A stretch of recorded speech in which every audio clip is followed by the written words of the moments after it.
ಅನ್ಯ ರಾಜ್ಯಗಳ ರೀತಿ ನೀರಿಗಾಗಿ ಕಿತ್ತಾಡದೆ ಹೇಮಾವತಿ ನೀರು ಎಲ್ಲ ರೈತರಿಗೂ ಹಂಚಬೇಕಿದೆ. ಸರ್ವರಿಗೂ ಸಮಪಾಲು ಸಮಬಾಳು ತತ್ವದಂತೆ ಸಹೋದರರಂತೆ ನೀರು ಹಂಚಿಕೊಂಡು ಕೃಷಿ ನಡೆಸಿ ಬದುಕು ನಡೆಸೋಣ ಎಂದು ಉಪಮುಖ್ಯಮಂತ್ರಿ ಡಿಕೆ ಶಿವಕುಮಾರ್ ತಿಳಿಸಿದರು. ಗುಬ್ಬಿ ತಾಲೂಕಿನ ಕಡಬ ಹೋಬಳಿ ಸುಂಕಾಪುರ ಗೇಟ್ ಬಳಿ ನಡೆದಿರುವ ಹೇಮಾವತಿ ಎಕ್ಸ್‌ಪ್ರೆಸ್ ಲಿಂಕ್ ಕೆನಾಲ್ ಕಾಮಗಾರಿ ಸ್ಥಳ ಪರಿಶೀಲನೆ ನಡೆಸಿ ಮಾತನಾಡಿದ ಅವರು, ಎಲ್ಲ ಹೋರಾಟಗಾರರಲ್ಲಿ ಕೈಮುಗಿದು ಮನವಿ ಮಾಡುತ್ತೇನೆ. ಈಗಾಗಲೇ ಯೋಜನೆ ಕೆಲಸ ನಡೆದಿದೆ. ಯೋಜನೆ ಬದಲಾವಣೆ ಮಾಡಲು ಸಾಧ್ಯವಿಲ್ಲ. ಯಾರಿಗೂ ತೊಂದರೆ ಆಗದಂತೆ ನೀರು ಹಂಚುತ್ತೇವೆ. ಹೋರಾಟಗಾರರ ಜೊತೆ ಚರ್ಚಿಸಿ ಮನವೊಲಿಸಿ ಎಲ್ಲರ ಅನುಗ್ರಹ ಪಡೆದು ಕಾಮಗಾರಿ ಪೂರ್ಣಗೊಳಿಸುತ್ತೇವೆ ಎಂದು ವಿಶ್ವಾಸ ವ್ಯಕ್ತಪಡಿಸಿದರು. ತುಮಕೂರು ಜಿಲ್ಲೆಯ ಎಲ್ಲ ಕ್ಷೇತ್ರದ ಹಿತ ಕಾಯುವ ಕೆಲಸ ನಮ್ಮದು. ನೀರಾವರಿ ಸಚಿವನಾಗಿ ಎಲ್ಲ ಬಿಜೆಪಿ ಜೆಡಿಎಸ್ ಶಾಸಕರು ಹಾಗೂ ಕೇಂದ್ರ ಸಚಿವ ಸೋಮಣ್ಣ ಅವರ ಜೊತೆ 2 ತಿಂಗಳ ಹಿಂದೆ ಮಾತನಾಡಿದಂತೆ ಸ್ಥಳ ಪರಿಶೀಲನೆ ಮಾಡಿದ್ದೇನೆ. ಒಂದು ಕ್ಷೇತ್ರಕ್ಕಾಗಿ ನಾನು ಬಂದಿಲ್ಲ. ಎಲ್ಲರಿಗೂ ಸಮಾನವಾಗಿ ನೀರು ಹಂಚುವ ಉದ್ದೇಶದಲ್ಲಿ ಈ ಕಾಮಗಾರಿ ಕೈಗೆತ್ತಿಕೊಂಡಿದ್ದೇವೆ. 2 ದಶಕದಿಂದ ಕೊನೆಯ ತಾಲೂಕಿಗೆ ಹಂಚಿಕೆಯಷ್ಟು ನೀರು ಸಿಕ್ಕಿಲ್ಲ. ಹೇಮಾವತಿ ಹೋರಾಟಗಾರ ವೈ.ಕೆ. ರಾಮಯ್ಯ ಅವರ ಕನಸು ಕುಣಿಗಲ್ ತಾಲೂಕಿಗೆ ನೀರು ತರುವುದು. ಅದನ್ನು ಈಗ ಪೂರ್ಣಗೊಳಿಸುತ್ತೇವೆ. ಈಗಾಗಲೇ 400 ಕೋಟಿ ಮಂಜೂರಾಗಿ ಪೈಪ್ ಖರೀದಿ ನಡೆದಿದೆ. ಕೆಲಸ 4 ತಿಂಗಳಲ್ಲಿ ಮುಗಿಯಲಿದೆ ಎಂದರು. ಇದೇ ಸಂದರ್ಭದಲ್ಲಿ ಶಾಸಕರಾದ SR Srinivas, TV Jayachandra, doctor Ranganath, Hemavathi ಮುಖ್ಯ ಇಂಜಿನಿಯರ್ ಜಯರಾಮ್, ಜಿಲ್ಲಾ panchayat CEO G. Prabhu, taluk panchayat EO S. Shivaprakash, Congress ಜಿಲ್ಲಾಧ್ಯಕ್ಷ ಚಂದ್ರಶೇಖರ್ ಗೌಡ ಸೇರಿದಂತೆ ಹಲವು ಮುಖಂಡರು, ಹೇಮಾವತಿ ಕಂದಾಯ ಇಲಾಖೆಯ ಅಧಿಕಾರಿಗಳು ಇದ್ದರು. ಪೈಪ್ನ ಹಣ ಕೂಡ ಸುಮಾರು ಹೆಚ್ಚು ಕಮ್ಮಿ ಹಣವನ್ನು ಕೂಡ ಎಷ್ಟು ಹಣ ಬಿಡುಗಡೆ ಮಾಡಿದ್ದೇವೆ? 400 ಕೋಟಿ ರೂಪಾಯಿ ಹಣವನ್ನು ಕೂಡ ಈಗಾಗಲೇ ಪೈಪ್ಗೆ ಖರೀದಿ ಮಾಡಿದ್ದೇವೆ, ಕೆಲಸ ಪ್ರಾರಂಭ ಮಾಡಿದ್ದೇವೆ. ಇದು 4-5 ತಿಂಗಳಲ್ಲಿ ಮುಗಿಯುವಂತ ಒಂದು ಕೆಲಸ. ಈಗಾಗಲೇ ನಮ್ಮ ಕಾವೇರಿಯಿಂದ 177 ಟಿಎಂಸಿ ನೀರು ಬಿಡಬೇಕು.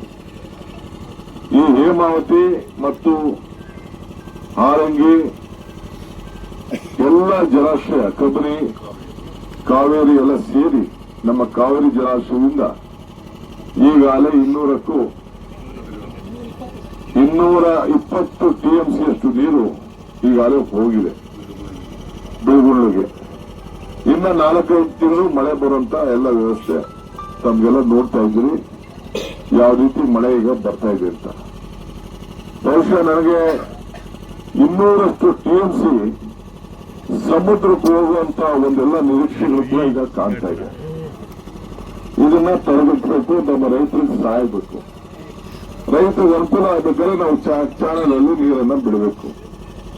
ಈ ದೃಷ್ಟಿಯಿಂದ ಯಾವಾಗ ನೀರು ಅನುಕೂಲವಾಗಿರ್ತದೋ ಆಗ ಮಾತ್ರ ಇದನ್ನ ಬಳಕೆ ಮಾಡುವಂತ ಒಂದು ವ್ಯವಸ್ಥೆಗೆ ಈ ಯೋಜನೆಯನ್ನು ನಾವು ತಂದಿದ್ದೇವೆ. ತುಮಕೂರಿನ ಎಲ್ಲ ತಾಲೂಕು ಕೂಡ ಒಂದೇ.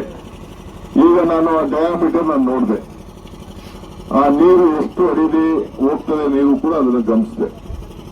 ಯಾವ ಕಾರಣಕ್ಕೂ ಕೂಡ ನೀರನ್ನ ಈ ಚಾನಲ್ ಇಂದ ಕೆಳಗಡೆ ಹೋಗ್ಲಿಕ್ಕೆ ಅವಕಾಶ ಕೊಡುವುದಿಲ್ಲ. ಒಂದೇ ಲೆವೆಲ್ ಮೇಂಟೈನ್ ಮಾಡಿ ಇಲ್ಲಿ ಸ್ಕಾಡ ಹಾಕಿ ಆ ಸ್ಕಾಡಾನ ಬೆಂಗಳೂರಲ್ಲಿ ಕೂಡ ನೋಡಿಕೊಂಡು ಪ್ರತಿದಿನ ವಾಚ್ ಮಾಡಬಹುದು. ಎಲ್ಲ ನಾಗರಿಕರು ಕೂಡ ಕಂಟ್ರೋಲ್ ಮಾಡಲಿಕ್ಕೆ ಅವಕಾಶ, ವೀಕ್ಷಣೆ ಮಾಡಲಿಕ್ಕೆ ಕೂಡ ಒಂದು ಅವಕಾಶವನ್ನು ನಾವು ಮಾಡಿಕೊಡ್ತೇವೆ. ಇದು ನಾವು ತಮಿಳುನಾಡು ಜೊತೆ ಜಗಳ ಆಡದಂಗೆ, ಇಲ್ಲ ಮಹಾರಾಷ್ಟ್ರ ಜೊತೆ ಜಗಳ ಆಡದಂಗೆ. ಇವತ್ತು ನೀವು ನೋಡಿ, ಮಹಾರಾಷ್ಟ್ರ ಚೀಫ್ ಮಿನಿಸ್ಟರ್ ಕೃಷ್ಣ ಏನು ನಮ್ಮ 524 ಅಡಿಗೆ ಏರಿಸಬೇಕು ಅಂತ ನಾವು ಡ್ಯಾಮ್ನ ಇದ್ದೀವಿ, ನಮ್ಗೆ ಅವಾರ್ಡ್ ಆಗಿದೆ, ಅದನ್ನ ಮಾಡಕ್ ಬಿಡಲ್ಲ ಅಂತ ಹೇಳಿದ್ದಾರೆ. ಆ ರೀತಿ ನಮ್ಮ ಇಲ್ಲಿ ಸ್ಥಳೀಯದಲ್ಲಿ ಆ ಕೆಲಸ ಆಗಬಾರ್ದು. ನಾನು ಎಲ್ಲ ಬಿಜೆಪಿ ಶಾಸಕರಿಗೆ, ಜನತಾದಳ ಶಾಸಕರಿಗೆ ಎಲ್ಲ ಹೇಳಿದ್ದೇನೆ, ಅವರವರ ಅನುಕೂಲಕ್ಕೆ ಏನ್ ಬೇಕೋ ನಾವೆಲ್ಲ ರಕ್ಷಣೆಗೆ ನಾವು ಇದ್ದೇವೆ.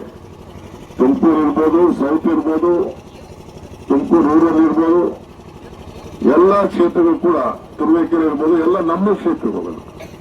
ನಮ್ಗೆ ಅವ್ರ ಬಗ್ಗೆ ಅಪಾರವಾದಂತ ನಂಬಿಕೆ. ನಾವು ರಾಜಕಾರಣ ಮಾಡಬೇಕು, ನಾವು ಅವರಿಗೆ ಗೌರವನ ಕಾಪಾಡ್ಕೊಂಡು ಹೋಗುವಂಥದ್ದು. ಇದರಲ್ಲಿ ರಾಜಕಾರಣ ಬೇಡ, ಇದು ಅಭಿವೃದ್ಧಿ ಕೆಲಸ. ಸೊ ಇದನ್ನ ನೋಡಿದರೆ ಆ ರಿಪೋರ್ಟ್ ಕೂಡ ಇವತ್ತು ಇದೆ. 2 ದಶಕಗಳಿಂದ ಇವತ್ತು ನಮಗೆ ನೀರನ್ನ ಏನು ಕೊಡಬೇಕಾಗಿತ್ತು ಲಾಸ್ಟ್ ಪಾರ್ಟ್ಗೆ ಅದು ಹಂಚಿಕೆ ಆಗಿಲ್ಲ. ಇಲ್ಲಿ ಬಹಳ ದೊಡ್ಡ ರೈತರಿಗೆ ಎಲ್ಲೆಲ್ಲಿ ಅನ್ಯಾಯ ಆಗ್ತಾ ಇದೆ. ಇದೊಂದೇ ಅಲ್ಲ, ನಾನು ಕುಣಿಗಲ್ ಒಂದೇ ವಿಚಾರ ಅಲ್ಲ, ಬೇರೆ ಎಲ್ಲೇ ಆದ್ರೂ ಕೂಡ ಅನ್ಯಾಯ ಆಗೋದನ್ನ ನಾವು ಗಮನ ಇಟ್ಕೊಂಡಿದ್ದೇವೆ.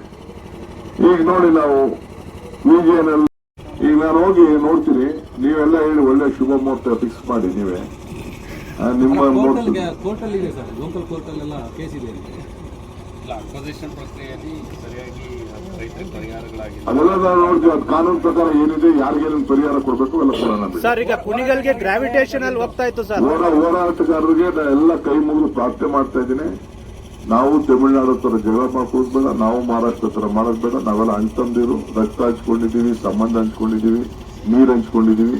ನಾವೆಲ್ಲ ಒಟ್ಟಿಗೆ ಸೇರಿ ಕೆಲಸ ಮಾಡ್ಕೊಂಡು ಹೋಗೋಣ. ಈಗ ಬಿಜೆಪಿ ಜೆಡಿಎಸ್ ಶಾಸಕರು ಪ್ರಾಣ ಹೋದ್ರು ಕೂಡ ನಾವು ಕಾಮಗಾರಿ ನಡೆಯಕ್ಕೆ ಬಿಡದೇ ಇಲ್ಲ. ಅವ್ರ ಪ್ರಾಣ ಉಳಿಸಕ್ ನಾನಿರೋದು, ಪ್ರಾಣ ಹೋಗ್ತಿರ್ತಲ್ಲ. ಒಟ್ಟಾರೆ ಕಾಮಗಾರಿ ನಡೆಯುತ್ತಾ ಸರ್? ಕಾಮಗಾರಿ ನಡೆಯುತ್ತೆ. ಕಾಮಗಾರಿ ತಮ್ಮೆಲ್ಲರ ಅನುಗ್ರಹದಿಂದ, ಅವರ ಅನುಗ್ರಹದಿಂದನೂ ಪೂರ್ಣ ಆಗ್ತದೆ. ಬಹಳ ದಿನದ ಬೇಡಿಕೆ ಇದ್ದಂಥ ಏನು 3000 MCFT ನೀರು ಪಡೀಲಿಕ್ಕೆ ಕಷ್ಟಪಡೋಂಥ ಹಿನ್ನೆಲೆಯಲ್ಲಿ ಏನು ಲಿಂಕ್ ಏನಾದ್ರು ಮಾಡಿದ್ದಾರೆ ಅದನ್ನು ನಾವು ಬೇಡಿಕೆ ಇಟ್ಟು ಪ್ರತಿಯೊಬ್ಬರು ಕೇಳ್ತಾ ಇರೋದನ್ನು ತಾವೆಲ್ಲ ಬಂದಿದ್ದೀವಿ. ವಿಶೇಷವಾಗಿ ಕಾಮಗಾರಿ ಶುರುವಾದಂಥ ಸಂದರ್ಭದಲ್ಲಿ ನಮ್ಮ ತುಮಕೂರಿನ ಜಿಲ್ಲೆಯ ಸೋಮಣ್ಣ ಸಾಹೇಬರು ಉಪಮುಖ್ಯಮಂತ್ರಿಗಳನ್ನ ಬಂದು ಇನ್ಸ್ಪೆಕ್ಷನ್ ಮಾಡಿ ಅಂತ ಹೇಳಿದ್ರು. ಅದರಂತೆ ಬಂದಿದ್ದಾರೆ. ನಾವು ಇವತ್ತು ಕುಣಿಗಲ್ ತಾಲೂಕಿನ ಜನತೆಯ ಪರವಾಗಿ ನಮ್ಮ ಚಿಂತನೆ ಏನು ಅಂತಂದರೆ, ಸಮಬಾಳು ಸಮಪಾಲು ಇದ್ದಂಗೆ ನಮಗೂ ಎಲ್ಲರ ಥರ ನೀರು ಕೊಡಿ ಅಂತ ಕೇಳ್ತಾ ಇದ್ದೀವಿ. ಅದರಂತೆ ಕಾಮಗಾರಿ ಶುರುವಾಗಿ ಅಂತ ಕೇಳ್ಕೊತಾ ಇದ್ದೀವಿ. ಅಲ್ಲ ರೀ, ನೀರು ಕೊಡಬೇಕಾದ್ರೆ ರಾಜ್ಯ ಸರ್ಕಾರ ಬೇಕು, ತಡೆ ಹಾಕಕ್ಕೆ ಈಗ ನಾನು ಕೇಳ್ತೇನೆ, ಹಾಸನವರು ನೀರು ಕೊಡಲಿಲ್ಲ ಅಂದರೆ ಎಲ್ಲ ತಾಲೂಕಿಗೆ ನೀರು ಸಿಗ್ತಿತ್ತ? ಇದು ರಾಜ್ಯ ಸರ್ಕಾರದ ವಿಚಾರ, ರಾಜ್ಯ ಸರ್ಕಾರದ ತೆಗೆದುಕೊಂಡಂತ ನಿರ್ಧಾರ. ಇವತ್ತು ನಮಗೆ ಅನ್ಯಾಯ ಆಗಿರುವಂಥದ್ದು ಕುಣಿಗಲ್ ತಾಲೂಕಿಗೆ, ಅದನ್ನು ಸರಿಪಡಿಸಲಿಕ್ಕೆ ನಾನು ಸರ್ಕಾರದ ಆಸರೆ ಪಡೆದಿತಾ ಇದ್ದೀನಿ. ಅದರಲ್ಲಿ ಏನು ತಪ್ಪಿದೆ ಅಂತ ನಾನು ಕೇಳ್ತಾ ಇದ್ದೇನೆ. ಶ್ರೀರಂಗ ಲಿಫ್ಟ್ ಇರಿಗೇಷನ್ ಬಗ್ಗೆ ಶ್ರೀರಂಗ ಲಿಫ್ಟ್ ಇರಿಗೇಷನ್ ನಮ್ಮ ಉತ್ತರದುರ್ಗ ಹೋಬಳಿಗೆ 19 ಕೆರೆ ತುಂಬುತ್ತೆ. ಅದನ್ನ 19 ಕೆರೆಗಳು ತುಂಬುವಂತ ಒಂದು ಕಾರ್ಯಕ್ರಮ ನಡೀತಾ ಇದೆ.